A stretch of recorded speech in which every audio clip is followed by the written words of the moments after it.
Hi, I'm Terry Wood. I'm excited that you're interested in learning Krav Maga. Krav Maga is one of the best systems there is of self-defense. I'm also glad that you're interested in learning how to defend yourself and your family. That is a great responsibility. FBI did some surveys with some of the most hardened criminals involved in rape and murder. And what they found out that over 90% of them stated the thing that would have stopped them from committing the crime if the person would have fought back. Now you're taking the initiative to learn how to fight back. And that's what we're excited about here today.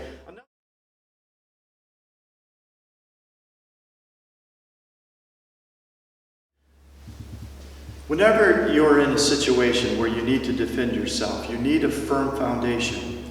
And your fighting stance needs to be that firm foundation. I'm going to show you two stances. One is passive, one is aggressive. The first thing I want you to do is start with your feet shoulder width apart. Then take your right foot and go a step back, about half a step. Now bend your knees to where you can't see the tips of your toes. You got your knees bent. Now kind of bounce a little bit on the balls of your feet. Now the passive stance is with your hands up. This is where you're saying, hey, I don't want a problem. I'm not here to bother you. I don't want to fight. That's passive. This is because you do not understand what this person is trying to do. Are they going to be aggressive, or are they going to just goofing around or whatever? You don't know. And so the first thing when you see a potential problem or threat, you go into your passive stance where you say, hey buddy, what's going on here? Now from this point, you're already in your stance. Aggressive is simply by making fists. And so you make your fist. So your hands always stay up, close to your face. You don't want them out here. You don't want them up here. You want them close to your face. This way, if you have to block, you block away from your face. If you have to punch, if they're here, you punch out. All right? So your stance, remember, shoulder width apart. Take a step back, bend your knees, and stay on the balls of your feet. As I'm in my stance, now I'm ready to fight. I'm in a firm foundation. All right, you see your stance from your front position. I want you to see it from the side position. I'm going to ask Paul to come on up here. Paul, you stand right here, facing me. I'm in my position. He's in his position. See where our feet are. Now, as we're in our stance, we may have to move forward or we may have to move backward. I want you to understand, you never cross your feet. Try to shuffle one way or the other. If I'm going to move forward, he's going to move backward. I'm going to step forward and glide my rear foot to its position. If I need to move backward, I start with my back foot and I push back and slide my front foot into position. So we move forward, we move backward. If I move to the side, the front foot leads. Let's say that Paul wants to be aggressive towards me. I'm standing here, minding my own business. He approaches me. I immediately get the feeling that he's trouble. I go back into my passive stance and say, hey buddy, I don't want any trouble. And my hands are where they need to be. My feet are in the position that they need to be so that I can fight. If you were to reach out and do something, I'm in my stance where I can respond and react. All right, so I'm in that stance and I go from passive to aggressive immediately, and I can defend myself. All right. Keep in mind that if you're ever in a fight, you want to give your opponent the smallest target possible. So the target he's going to be shooting for is between my fists. I'm giving him a little bit of space. The nice thing about that as well, that's the only space that I have to defend. I don't have to defend out here or out here. All I have to defend is in this place. I want to teach you what I do with my beginning students. When they begin, they have the habit of putting their hands down from time to time or lowering them. They open that target up wider so the person can come around with a haymaker or with a hook. You always keep your hands up. So what I teach them to do at the very beginning is to take their fist, put it right on their cheeks, and this is how they start, this is how they remain. And their fists stay up here. For the jab, cross, they always bring it back. And that's to teach them to keep their hands up. And so, as they're keeping their hands up, they always come back to the same place to defend the target, which is the face. And so everything defends the face. As you have your hands in this position, be careful not to put your hands too high. I've seen people with their hands right up here. What you're doing is you're obstructing your vision. All right, let me ask Luke to come up here.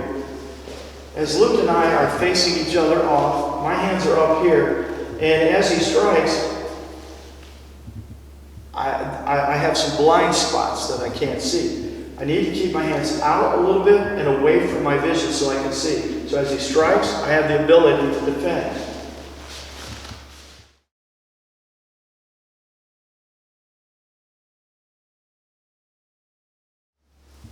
We're going to begin with punching. I want you to take your hands, bring them up to your face and make fists. Make sure your fists are tight.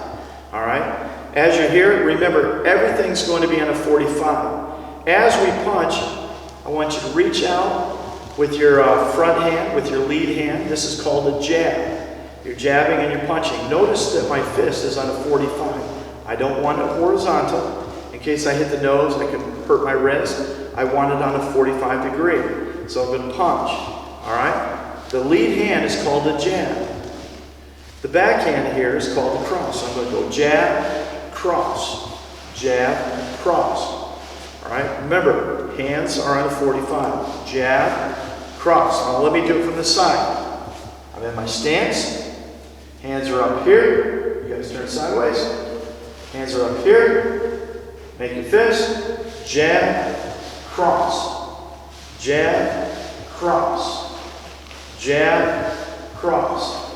Now, as we're doing this, I want you to notice that the power comes from the hip. There's several things that you've got to do. A lot of common problems that people do is they reach out with their shoulders like this. We don't want to do that. You're telegraphing your moves. Somebody who knows how to fight, they see you going like that, they know a fist is coming. So you need to pivot on your feet, and you need to use your hips. So as I'm in my stance, I'm going to jab.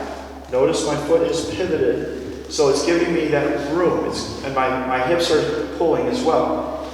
I'm getting some power in it. Jab. My cross now, I'm pivoting my rear foot, and notice my hips are moving forward.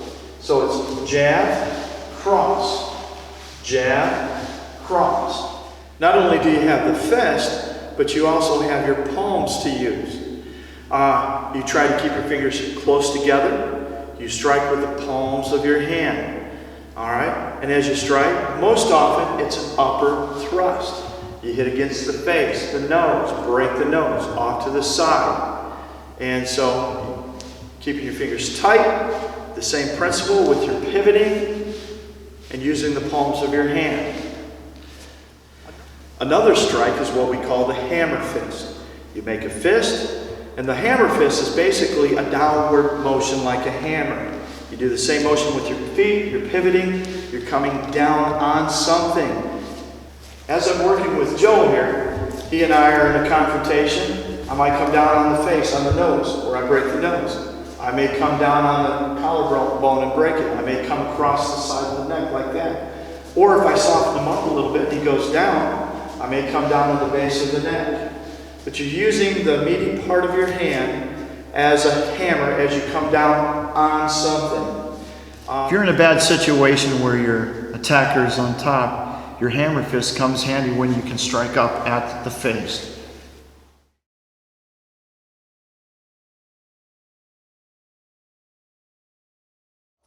This next segment has to deal with blocks. I've asked Paul if he'll come up here and show you how to parry and also to show you the 360 blocks. Paul. Now we've showed you the basic jab and the basic cross. Now we're going to teach you how to defend against these. So I'm going to have Luke come up here real quick. What I'm going to do, he's going to throw the jab across at me, and all I'm going to do, I'm back in my stance. He's attacking me, so I'm going to be in my passive stance. And as he strikes, all I'm going to do, I'm not going to slap his hands, not going to push him. I'm just going to move my hand across my face and just redirect his punches. Same time, it's like I'm throwing a punch. I'm pivoting as I parry.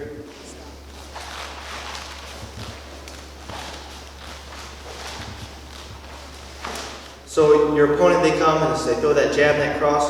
All you're doing is mirroring them. As they throw the punch, you're not smacking at it, you're not pushing it down, pushing it away. All you're doing is deflecting. As he said before, this is your box. So you're just pushing to the edge of that box and coming back with each one. And with the 360 blocks, this is your circle of protection. There's 6 basic blocks on each side, whether it's coming down on the head, at an angle towards the neck or the top of the shoulders, from the side of the head, at your kidneys, your thigh, or your groin. Alright, so you're in your guard stance, your hands are up, protecting your face. The first one, they're coming down at the top of your head.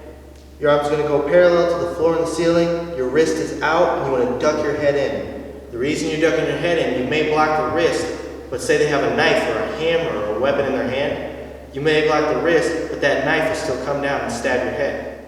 Now as he's coming in, remember to duck your head in. You may block the wrist, remember he's got that knife. You don't duck your head in, but you still block the wrist, you're still getting stabbed. So make sure when you do it, to duck your head in. The second block, their angle of attack is coming down in your neck, your shoulders, and anywhere in that region. So your second attack is at a 45-degree angle from your body. Remember to keep your wrist out. The third block is coming straight at your side, your arm is straight out. The fourth, they're attacking your side. So all you're going to do is tuck your arm down, wrist is still out.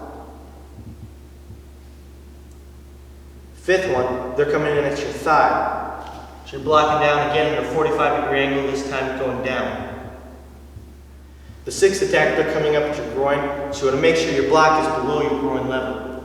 Now for the same purpose, you're ducking your head on number 1. With this one, you're moving your hips back. Because again, you may block their shin, but their toes are sticking up a lot farther and still make contact. So number 6, straight down. Now on the right side, same thing. The number 1 block, directly overhead, tuck your head in. The second one, it's at that 45-degree angle going up. The third one is straight out from your side. Fourth is protecting your side. 5, coming in at your thigh. 6, coming up at your groin.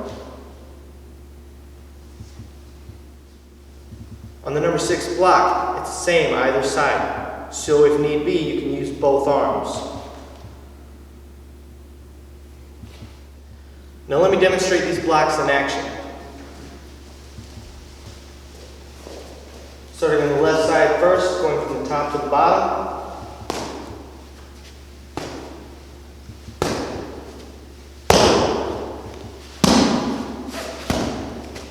Now the right side.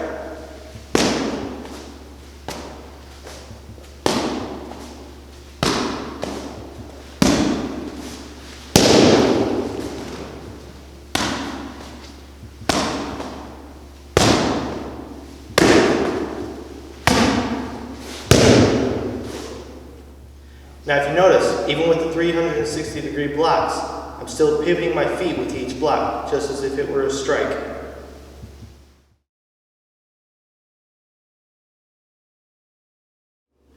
Now I want to show you how to defend yourself against choke holds or bear hugs, things of that sort. The moves that we show you, you need to practice them and do them the way we teach you, because every move that we show you leads into something even better.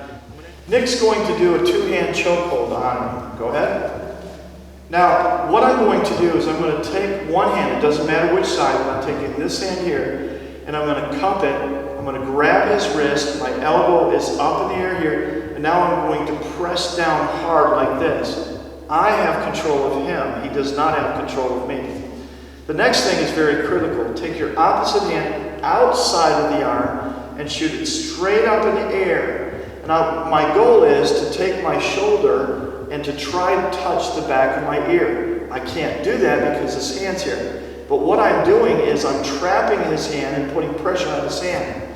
Now remember, your hand has to be straight up as high as possible. The next step, I'm going to pivot into him side to side, breaking his chokehold. He cannot hold on. Remember my hand here? My hand is straight up in the air. He cannot hold on. Look at my body. I'm parallel to him. My side is close to his front side. Let's do this again. He grabs, hand here, straight down, straight up in the air. I'm pinching his hand. I'm breaking his hold. Let's do it again. Grab, down, hand up, turn sideways. From here, I can hammer down with my elbow here. Then I can come back with a strike, grab, soften him up, bring him down to the ground. Let me demonstrate the wrong way. You need to shoot it way up in the air, because remember, one move leads into another. I want my arm to shoot way up in the air so I can come down like this. I've got more force coming down onto his elbow. And from this point, I can shoot my arm up and come across against his neck. I can reach over and grab, and then I can bend him down, and I can do a bunch of cool things to him. Some people, when they get sloppy, they throw their arm over like this instead of shooting it straight up and turning into them. When you do that, you limit what you're able to do after that. So you want to go straight up in the air, you want to pivot, breaking his hold, and that gives you leverage to come down on top of his elbow and then to do any kind of elbow strike after that. So remember, straight up in the air, try to touch your shoulder to the back of your ear, and you pivot into him and turn sideways into him.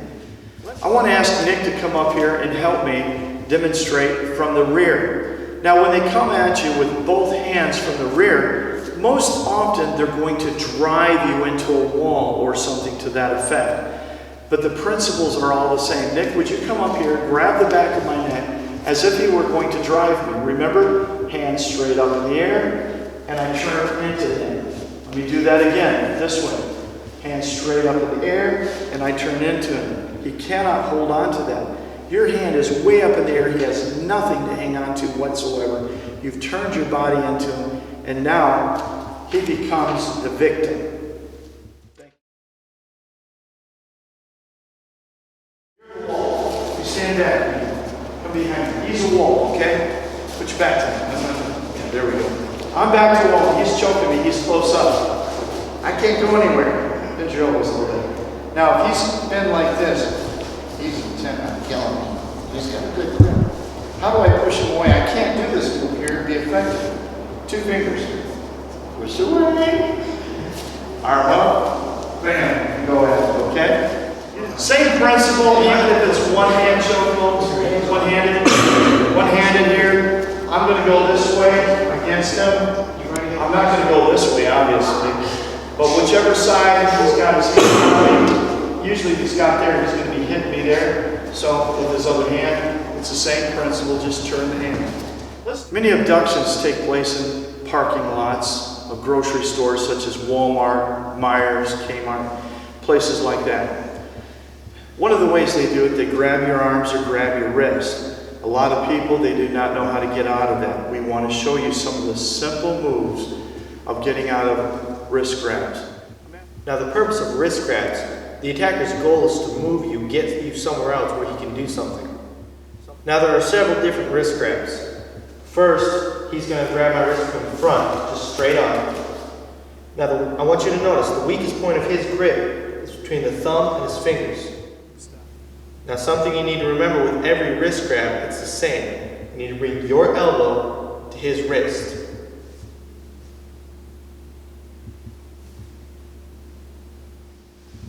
Now let's suppose the attacker decides to use both of his hands.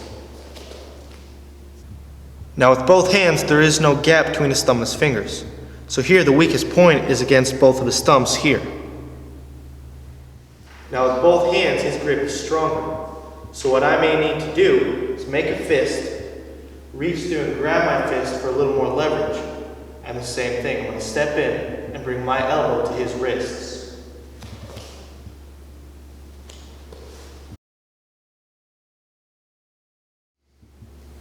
Now let's say your attacker is being aggressive. He's coming at me, he's being aggressive. My first instinct, my hands come up. From this point, he grabs my wrists. Again, the weakest point is in between the thumb and the fingers.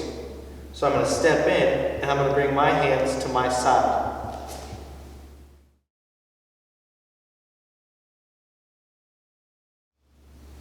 Your whole body can be used as a weapon.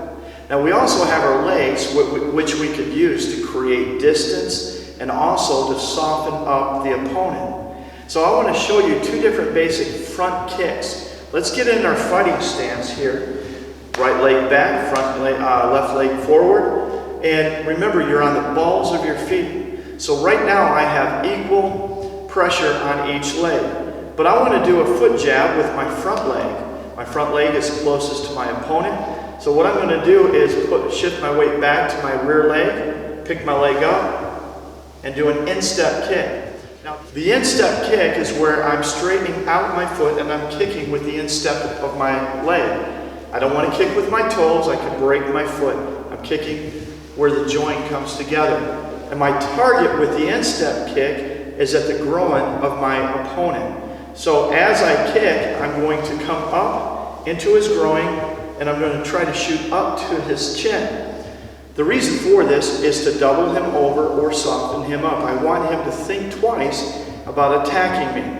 This is a great defense kick. As Luke and I are facing off, I have my hands up here and I lean back on my rear leg and I can instep kick into the groin. And his reaction is to double over. From this position, I can do so many other things to him. I can clinch and knee. But what I've done is I've softened up my target. Now, with my front leg, I do not get as much power. I'll get more power from my rear leg. Plus, as we're coming in, I go in for the kick. Remember, I'm kicking with the instep of my leg. I come in, kick. Remember, I said there was two front kicks. The first one is the instep, where you kick to the groin, and that's to soften up your opponent for you to do a series of other moves. The second kick is the thrust kick. The thrust kick is for the purpose of creating distance. To demonstrate that, I've asked Paul if he would come on and show you the mechanics of doing a thrust kick. Paul. As you're squaring off with your opponent, he gets in too close and you need to create distance. All I did was I brought my knee up and I pushed out, creating distance. Now with this, you need to use your hips. With most of Krav Maga, you'll notice that hips are key in all these moves. So again, as he comes up, all I'm doing is lifting my foot up, pushing out, and using my hips. Now the portion of your foot that you're kicking with your thrust kick is the ball of your foot right there. Now depending on how close your opponent is, if they're too close, you don't want to use your rear foot. You want to be able to get it up in time, and you'll end up pushing yourself back. If he gets in too close, you want to use your front foot. Now the better option is before he gets too close. You have a lot more power in your rear leg. So as he comes in, you can use a lot more force.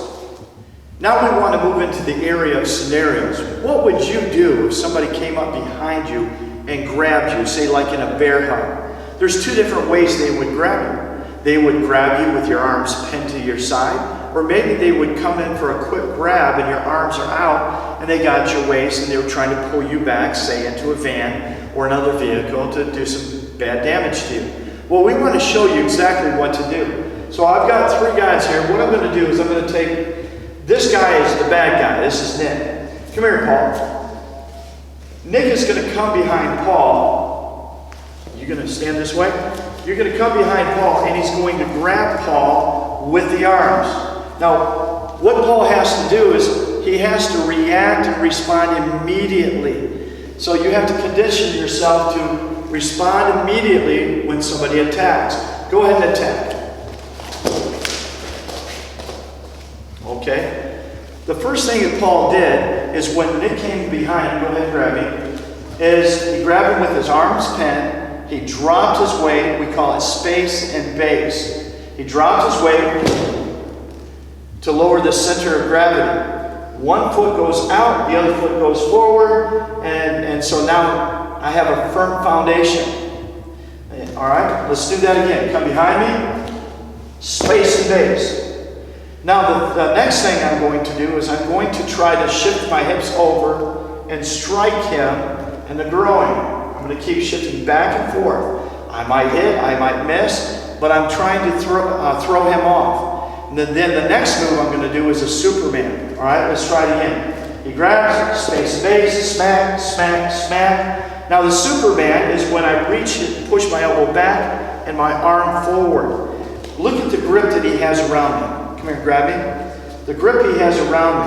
Now if I turn my body sideways like this, I broaden that circle that he has, and I'm forcing myself out and breaking his grip. So Paul's shorter than Nick. Let's do this one more time. Nick comes behind him. He grabs, space and base, Superman. So you try that. Remember, your reactions are critical. You have to respond immediately. Drop your weight, shift, hit, strike, as much as you have to, as hard as you possibly can. You turn your body sideways, elbow back, you do the Superman move, and you do it with tons of force, all the force you can. Your next move is to get out of there, okay? We're going to do another scenario. Instead of pinning the arms, what happens if they grab under the arms around the base? I'm going to ask Paul if you come over and assist at this as well. There's several different things you can do. They're all fun, all right? Nick, if you come over here, Paul, turn your back to him. Go ahead and grab him, Nick.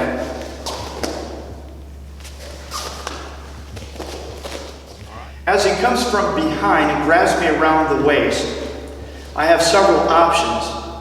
The first thing I'm going to try to do is I'm going to try to reach up and grab his thumb.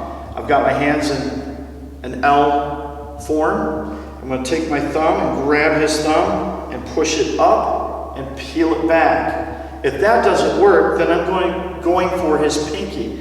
I'm going to grab his little finger, put my hand underneath it, and just rip it back, crank it, try to break it, and work my way free. The third option is take your knuckle and just hammer right in the middle of his hand as hard as you can. Just whack it. The next move we're going to teach you is called the spear. What happens if somebody comes and does a haymaker, they take a wide swing at you, or they're trying to grab you? Well, the first thing I want you to do is take your arms, turn them sideways, and just go like this, all right?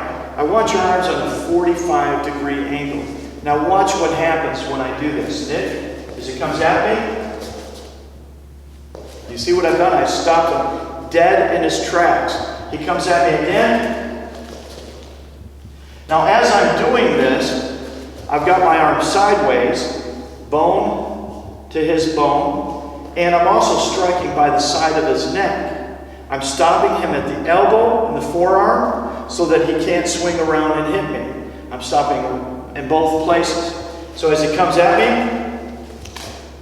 I'm holding him there. My arms are at a 45-degree angle. If my arms are up more, he can squeeze me, hug me, and put me into a bear hug. I don't want that. So, let's try it again. All right? Now, as we practice that move, what if he shifts his weight? I want you to watch how I can control him. So as you attack me, I'm going to stop you, and I want you to try to go underneath, and I still got him. He comes back the other side, I still got him. He goes back the other way, I still got him. I'm holding him at bay. He can't get to me. And from this, I can do a series of all kinds of other cool moves on him, all right? So try it again.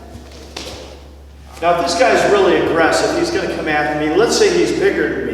That's why I have Paul here. Paul's going to stop this aggressive giant, and Paul's going to put him on the ground. He's going to stop him. He's going to continue to try to tackle Paul. Watch how Paul puts him to the ground.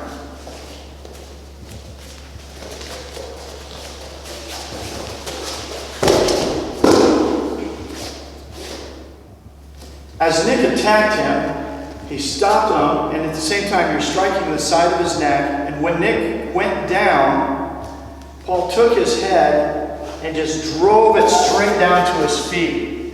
Remember, wherever the head goes, the body has to follow. And you can do this. This is just a basic, classic move. It's called the spear. We're going to show you an advanced form of the spear. Paul's going to stop him. He's going to put him on the ground. And if the bad guy continues to fight, Paul's going to make him submit. Watch what he does.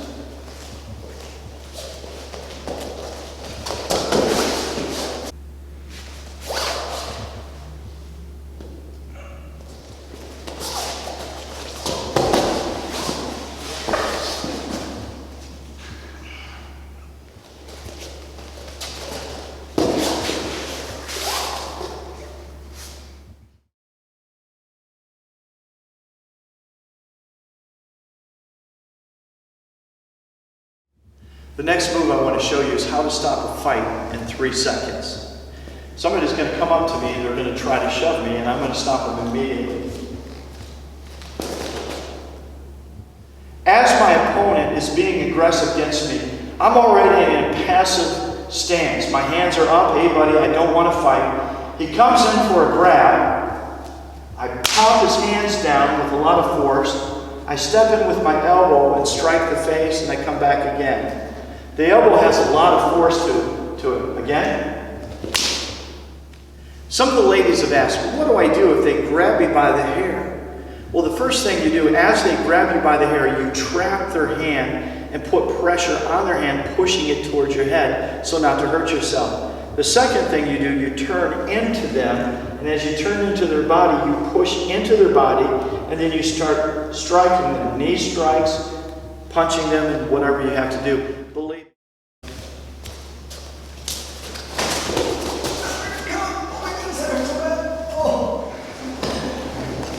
Check your face, strike, shrimp. You get that thing up there, and hook his thigh with your ankle, or your heel. From there, you're going to turn, straighten yourself out, so his heel comes up, you can hook that, so his foot is going back under your hip. And then just push down, sit up. Here you got the ankle locked, so you just keep that, more leverage, crank it a little bit. Do it again, do it again. Do it from a different side of this viewpoint. All right. All right. Do it again from a different viewpoint. Standing over you, pounding your face in. Now that's your inside leg that's reaching around, isn't it? Right. People go. He's wonderful.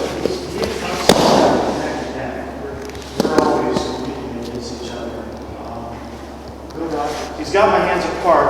What I want to do is I'm going to step back. Remember the snap of the elbows? I'm going to step back into him and just pop my elbows straight up. Again, he pulls, I step back and pop him up. Then I can do a series of moves on him, okay? Again, one more time. He pulls, I step back, pop him up, elbow strike, turn. Watch you get where you can see him.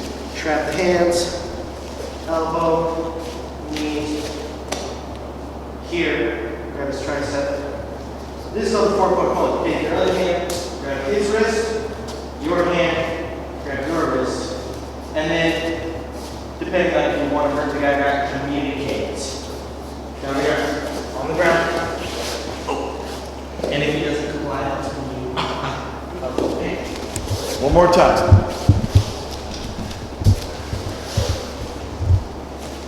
Trap the arms, reach across, elbow.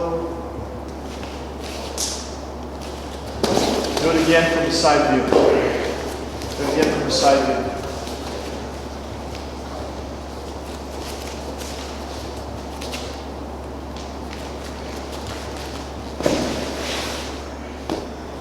Bring your arms up and step back into them. Lock the wrist under your elbow. Reach across, grab a hand. Pull their wrist while you turn and elbow them. Throw some knees, soften them up. The hand that's got the wrist, slide under their arm, grab their tricep. With your opposite hand, grab their wrist. Then take your hand from their tricep to your wrist and communicate. Down on the ground. On the ground. Give me the other wrist. Give me the other wrist.